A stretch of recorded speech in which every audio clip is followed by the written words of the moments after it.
doesn't have much anti-air. He's got 13 Marines for anti-air, and he's only got 8 of those with his main force. He has a couple of Vikings, but I'm not sure where they're sitting at the moment.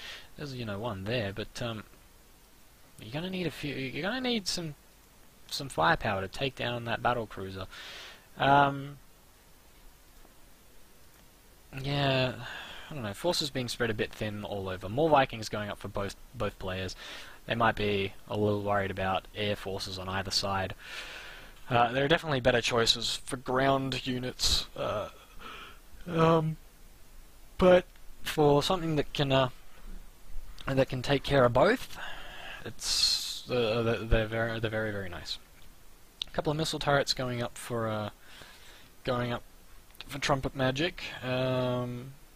He's probably seen some air units of Leechman, or he might be expecting some. It's an interesting thing that players who don't scout and who go a particular build tend to, I find anyway, tend to think, oh, what if they go this build? I'm better build some defense for that sort of thing. And this right here says, oh dear, that's actually the case. I've got the defense. Leechman, however, like I said, I love the Yamato cannon. Listen to that sound. Beautiful. Leechman, a little bit surprised that there's a battle cruiser out this early on. Well, not early, but a little bit surprised that these battle cruisers are just out. Got these siege tanks down there. It looks like they're packing up, so not sure what they're going to do. This is a nice defensive position, but now, see, those siege tanks are going to see that. They're going to take out those. Bang, bang, bang. This is... oh, that's... Leechman just... oof. Well, I called it, saying it really depended on if they got into that field of fire of those siege tanks, and it really did. Those Vikings did practically nothing, because they were up in the air. That Banshee there, you know, it helped a little bit, as did the battle cruiser, but... you know, I don't think Trumpet Magic would have had any trouble fending off that attack anyway. He might have lost a few more. He might have lost that siege tank. He might have lost some units here, but I think he'd still be sitting pretty. He's got these Vikings down here causing some havoc in his base, but there's too many units for those Vikings to deal with. All these Marines, a whole bunch of Marauders, the siege tanks sitting there. Maybe caused a bit of harassment on that mineral line there, but we've got this expansion going up here. This expansion's chugging along nicely. This battle cruiser just floating around, doing its thing.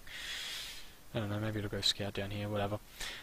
No production up for Trumpet Magic at the moment. He's not building anything, and that's not a good sign. He has 30 supply available, a whole bunch of gas, and a whole bunch of minerals, but nothing's getting thrown up. Whereas we were seeing, some SCV production here. There's a scan, so scan that. Trumpet Magic knows the army comp right now, and yeah, I mean, income-wise, have a look at that.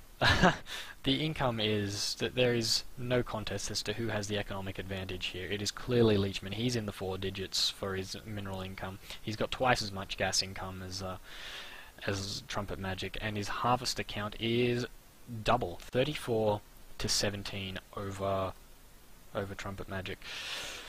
He's decided that he's going to go the battle cruiser route as well. Got some more Vikings coming out here. Got a battle cruiser coming up there, and also a weapon refit sitting pretty there. Durable materials. Ravens. Like Ravens. Don't see much use of them. Wish that I did. Another battle cruiser coming up for Trumpet Magic, as well as a command center being built over here. I don't like it. If you're going to go for the gold expansion when there's rocks, destroy the rocks. Yeah, whatever. An armory going up for Leechman, so we might be seeing battle cruisers and Thors. That would be an amusing mix of units to see out on the battlefield. Trumpet Magic finishing up this command center. I thought he was going for the gold. Apparently not. It looks like he's going to come down here, and then he's going to realize that Leechman has already stolen this particular expansion. Battlecruiser chilling over here doing not much. There we go. Coming in, and it's going to see that refinery, and he's going to go, oh, well, what am I going to do with this? And he's just going to sit there, because he doesn't know what to do. And Leechman is going to put up some missile turrets. Well, going to try. So there you go. A couple of missile turrets going up. But this command center is just like, I'm going to get out of there. There's some missile turrets going up. I don't particularly like those things. There you go. A couple of shots going to hit that, but it's really not going to do much. Still, amusing to watch. Here come those Vikings. They're going to take out this command center. That's unfortunate. That's a waste of a chunk of minerals there. Planetary Fortress going up for Leechman. Maybe, yep, down here at this expansion, just as I thought. More Vikings. Another battle cruiser popping online for Trumpet Magic. That'll put him up to a total of 4 battle cruisers, with this one hiding away down here. Not sure what it's doing that for.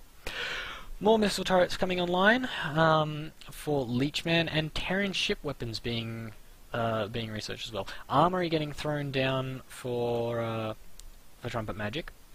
So again, we might see some Thors going on over here. Who knows? Who knows? Yeah, it's a fairly quiet part of the game at the moment. Ghost Academy. There it is. So I mentioned something about nukes. There's the Ghost Academy. I reckon we'll see some nukes. It's going up in this corner over here. Not very well defended. Don't know if Trumpet Magic realizes that he has some idle SCVs here, because that refinery is empty. This one's probably getting low as well. It certainly is. Yeah,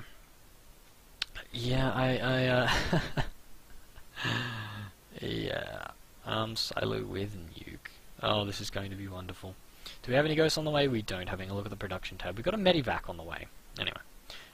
And an engineering bay. Well, I guess. I mean, I just don't... His income is not that good. He has no... Trumpet Magic has no expansions. These mineral fields are almost getting depleted. He could go and take this out, and really, at this point, he's really going to need to take out these destructible rocks if he wants to catch up on income. He's going to need a gold and possibly another regular base expansion. But this one here is protected. This one here is protected. Leechman has 2 expansions out and running at what looks like saturation for both of them. You can see by the resource count that he's so far ahead. He's not supply capped, and so he's pumping out some more units. You know, we've got the battle cruiser, and there's that Thor that I was talking about earlier. So if we have a look at the army comps right now, it's interesting to see. I mean, we've got some Marauders. They've both gone for Marauders. They've both gone for Medivacs. They've both gone for Vikings. They've both gone for Siege Tanks. They've both gone for Marines. I mean, that's fairly a given, but there's a Reaper here, so, you know, there was that early Reaper stuff by Trumpet Magic. They've both gone for battle cruisers, and there's the Thor for Leechman. So, it's been fairly similar playstyles between both of them for the entire match. Econ's still not good for Trumpet Magic. He really needs to put up a couple of expansions, or he's just going to fall too far behind. There's that nuke that I was talking about. Does he have any ghosts? Yeah, there's the first ghost. Right. So the ghost is up. The ghost is up and waiting. The nuke is building. You know, taking its time, just chilling there, going, oh yeah, we'll just, you know, we'll produce a nuclear warhead in this little building, whatever. Ghost having fun down here. Oh, I'm cloaked. You can't see me. Vikings like, hey, I saw you, and